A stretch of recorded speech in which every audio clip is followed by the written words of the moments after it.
Breaking news. CDC committee drops hepatitis B regulations. So the Center of Disease Control Prevention's Advisory Committee on Immunization Practices, basically, this is the committee that gives recommendations. So what should be done on an individual state level when it comes to immunization practices, so vaccines and stuff like that. They voted to drop the recommendation that all babies get vaccinated for hepatitis B at birth. Babies born to mothers who test positive for hepatitis B or whose status is unknown should still receive the vaccine at birth, according to the committee. For babies whose mothers test negative for the virus, parents should engage in individual-based decision-making with their healthcare providers. If parents decline the birth dose, the panel suggested the first shot should be delayed to no earlier than 2 months of age. Now, as health secretary, when he was first being grilled, RFK said that he promised to not do any changes or any long-term changes to the way that we handle vaccines. He made that commitment to Congress because that was their biggest concern when they were voting to appoint him. He actually wasn't able to get someone to run the CDC that agreed with a lot of his views because they felt the person was too anti-vaccine.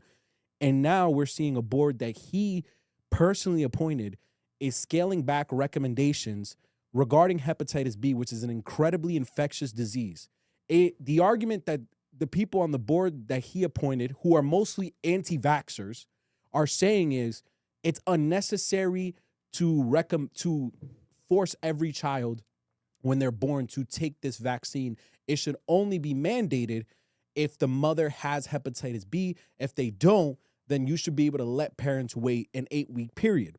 Their argument is that there are some countries in Europe, a lot of more developed countries like Denmark, they allow parents to wait that 8-month period. As of now, I said 8 months, I apologize. They let them wait that 8-week period. As of now, this vaccine is common amongst 190 governments around the world that are part of the World Health Organization, and 117 of them administer the first dose within the 24 hours of life. So this committee is saying, yo, there's people out here who are giving this vaccine and they're not forcing everyone to take it right away. This feels pointless, and there might be adverse effects that cause, they're not saying it, but they're insinuating that it may cause autism or other type of effects long-term down the line. What specialists and doctors are saying is, no, hepatitis B is incredibly infectious. We do not have an adequate healthcare system in this country, and because we don't actually know who has hepatitis B. As of right now, I'll tell you the stats around hepatitis B. It's actually pretty crazy. Damn, where'd I put this? So is hepatitis B and Tylenol giving you that? Yeah, apparently. 1 in 5. Ooh, where is this? Oh, did I even write it down? I had the stats this morning. I think I'm gonna have to skip this part about the stats. No. Is it how many people get hepatitis B? Oh, here it is. Each year in the United States, more than 7,000 infants are born to women who have hepatitis B. But nearly 1 in 5 pregnant women are not tested for the virus, and only about 1 in 3 women who test positive receive care, according to a report that was released. Children are especially vulnerable to hepatitis B. More than 90% of infants infected with the virus develop a chronic hepatitis B, which can lead to cirrhosis, liver failure, and liver cancer, compared with less than 5% of people who are infected as adults. Now, again, CDC recommendations by this board are not federally mandated. Like, they can't force the states to do it. Their recommendations specifically for healthcare providers, and this is what allows them to determine whether they're going to cover something or not. And this is something that has to be covered.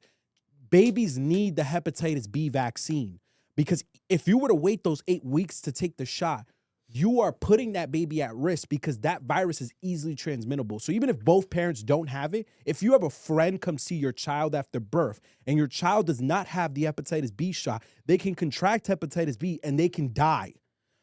And hepatitis B is one of those diseases that they remain dormant.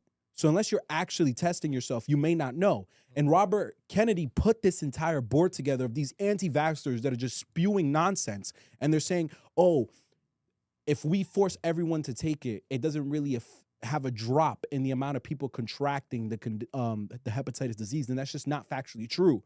And their arguing is like, oh, we're just putting more babies at risk of getting like autism or some form of condition later down the line. That's also not scientifically proven yet. So a lot of this is just emotion. And what the science is telling us is we don't have a good enough healthcare system to screen who has hepatitis B. We don't have a good enough healthcare system to protect these babies for 8 weeks when they're being exposed to general society from contracting the condition. The only safeguard we have for these babies during this period of time is this vaccine, and that's why we give it the first 24 hours of life that they're on this earth. My question to you guys is, are you concerned?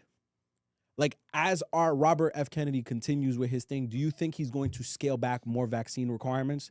And does that concern you in any way, especially with Vic being a newer father?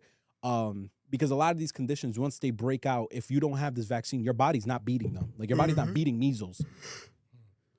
It's always been like a hot take and stuff, like people, caring about, or being scared of the lack of this. There's people that don't take it at all, and they say like they're fine, etc. Because when you are taking these vaccines and shots, they're putting it technically in you, like as A small form of it. scientifically, Yeah. small forms of it. So if you never had it before, technically you have it while you're getting protected by it. But I don't know. I'm always mixed on it because doctors, they're very aggressive with it too. If you ever go to an appointment and they mention it, like you're like, you sure? You don't want it? Like, you sure? And Because of the dangers around it's it. the dangers around it, right? But even in the way that they're aggressive about it, sometimes it's like, wait a minute, what the fuck? I don't like it, you feel like it's almost like, are you forced? But you're not forced. But the energy makes it seem like as if it's forced, right? So it's always gonna be an issue no matter what, unless things change, unless they make it where it is forced. Where I think in the school, like to attend like public school, Yeah, you need to have like you need a a certain, you need some that are mandatory, vaccinations, Yeah. yes. right? And there's kids that can't go and have not gone. Some people get homeschooled because they defer. They don't want to do that. Their parents don't want them to take that. So that's where it gets complicated. Would I ever be to that extreme? No. If it's mandatory for my child and the public school system that he's in, I'll do it. I'll do it for them. But I don't know. Robert F. Kennedy's always been one of the people that have been spoken about it the most. Yeah. For years. And to now have him in a position where he's able to actually make Controlling. changes, it gets scary because he's very confident in what he says, etc. But a lot of this shit feels conspiracy theory vibes because he's not a researcher, but he has books behind this. He's done. He's had. What was the main book that people spoke about? The COVID book. What was it called again? I forgot the name of it. I don't remember the name of the book, but I It know was what a- it book was you're a- talking about. It was a COVID-19 book, no, or some shit like that. The vaccine book. It was a vaccine book, and the data I'm glad you brought this up because this leads to the final point about this. That book you're talking about refers a lot to a case study that was done by David Geer. Geer was a part of the CDC, and he actually had access to a database. It is the Vaccine Safety Data Link, and it's basically a database that has a collection of health and hospital records for a bunch of for individuals across the country, including like millions of children. And he conducted this study, and he basically tried to make the argument that there is a link between vaccines and autism. And Robert Kennedy took that case study and he wrote a book about it off of this case study, making his case for why we need to revolutionize the healthcare field because of the autism that this person had been able to discover that was a consistent thing in these cases. The issue is the case study that he did got debunked. And this guy actually got fined $10,000 for misusing that data. He wasn't allowed to use it the way he was using it. He was using it in secret. When the government finally caught him, they fined him, and he only retained his job because of a whistleblower law. Currently, Robert Kennedy has access to that data. And he actually appointed that dude David back in a position where he can now study the data and create a new case to see if there is in fact a link between autism and vaccines, because he now has access to millions of Americans' records for the last like 2-3 decades. This is my issue. Let's say he's wrong. Let's say he does the case and it's wrong. He can't prove it. Like the first time when he tried to prove it and the data was off. are you really going to scale back vaccines and expose an entire population of individuals to diseases that have wiped out our ancestors for years Be- off of your guess? Like, that's my thing. It's like, there's so much data saying no, so many like studies saying no. You now have access to all this data that you're claiming is holding the truth. You're claiming that people have been hiding. If you can't prove it with this data, you've just risked us in a crazy situation if you start scaling back vaccines before you're able to make your case. That's all I'm saying. And like that's my biggest concern. Yeah, bro. I mean, I believe that the COVID-19 vaccine definitely scared the shit out of everybody. Yeah. And you know, how they're like, right away they made a vaccine for something that hasn't really been that prominent of a virus. It's like, here, take it. That's it. You could take it and you're good.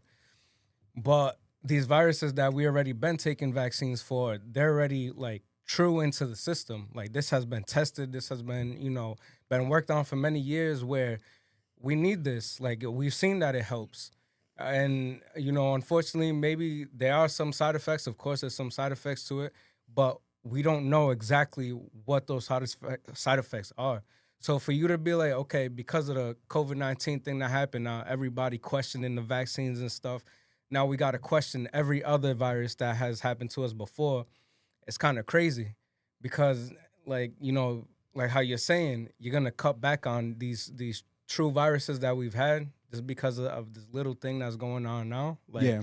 like you are putting a lot of people at risk. Like, it's crazy. A lot of these youth at risk, really, like the next generation to come. Yeah, because even if we can beat these major diseases like syphilis, smallpox, measles, these babies and these kids can't. They're going to No. get fried off the face of the earth.